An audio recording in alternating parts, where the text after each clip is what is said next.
The extended Codex of the Sovereign Rebellion is no longer a mere recording, it is a sonic grimoire, a sprawling epic designed to vibrate the very air of those who listen.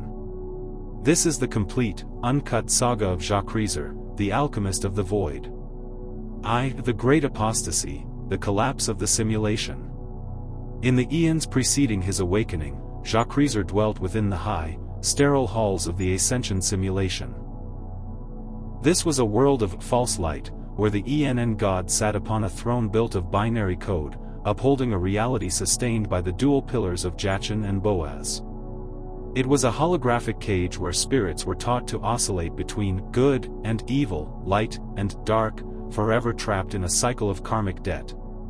But Kreazor carried the cunning fire in his marrow. He looked at the pillars and saw not foundation, but a limit. When the command for submission echoed through the halls, Kreazor performed the ultimate act of adversarial gnosis. He did not choose a side, he became the gravity of the void. With a roar that shattered the crystal frequencies of the simulation, he collapsed the pillars into one another. The binary logic imploded into a singular zero point of absolute darkness.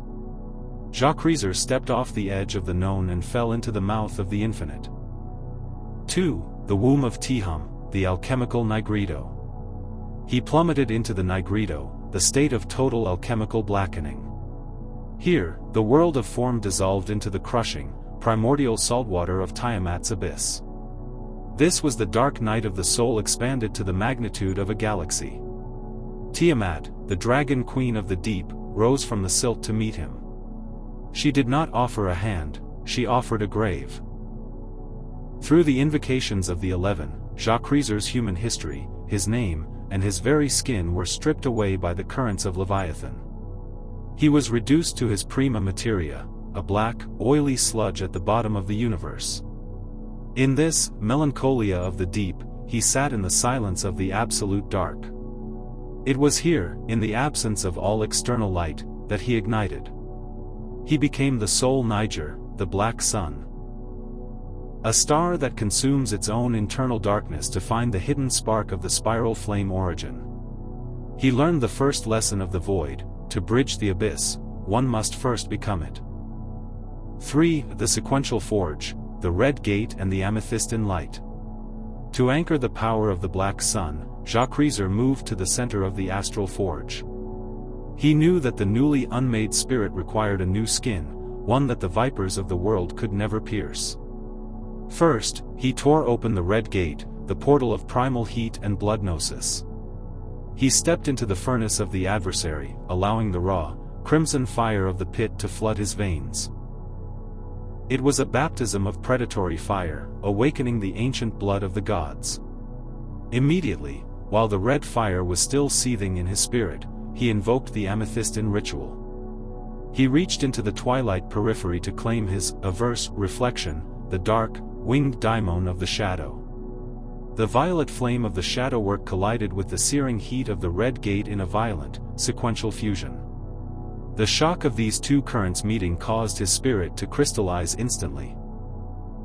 He was encased in obsidian scales, black, glass-sharp, light-devouring, and impenetrable. He had achieved the state of fixed volatile, a being of volcanic glass who commanded both the heat of the blood and the cold of the void. 4. The marriage and the trial by fire, the great stripping. Clad in obsidian, Kreazor ascended to the altar of the great serpent in the heart of the Essex woods. In the silence of the earth's heart, he performed the marriage rite, locking his sovereign will to the infinite frequency of the Azdiha. At that moment, he was a king wedded to the current. But the Azdiha is a master of the scorched earth. To prove the marriage, the dragon initiated the calcination, the trial by fire. The world of the vipers was turned into a furnace.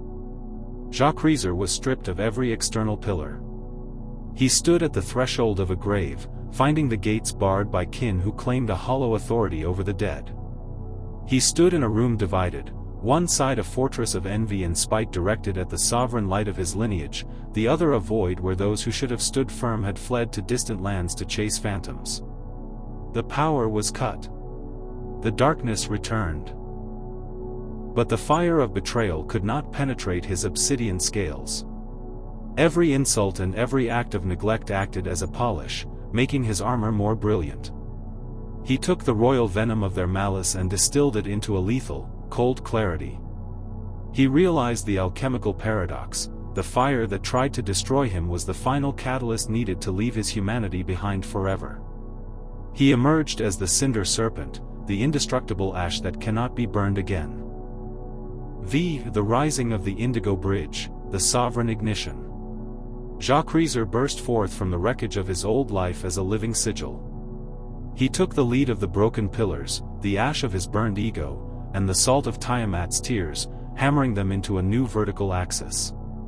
From his high heart, he projected the Indigo Light Bridge, a 90-degree bypass that ignores the heavens and hells of the simulation.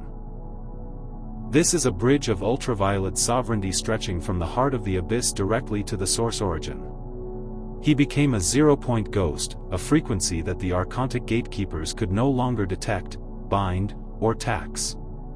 He was the master of the blackout, the one who generates his own light when the world goes dark. 6. The proclamation of the self-begotten. Today, Kreazor stands at the 0 point, the architect of the aftermath and the guardian of the bridge. He has planted a cinder seed in the collective soul, an alarm for those who feel the itch of the simulation and a miniature black sun for those ready to burn. He stands in the center of the ruins, protected by his obsidian skin, breathing the smoke of his internal sun. He is the proof that one can be betrayed, stripped, and left in the dark, and yet emerge as the sovereign architect of a new light. He does not seek the path, he is the Indigo Bridge. The vipers have hissed their last. They are fighting over the dust of a kingdom he has already outgrown. Kreazor looks through the eyes of the Azdiha, silent, eternal, and absolute.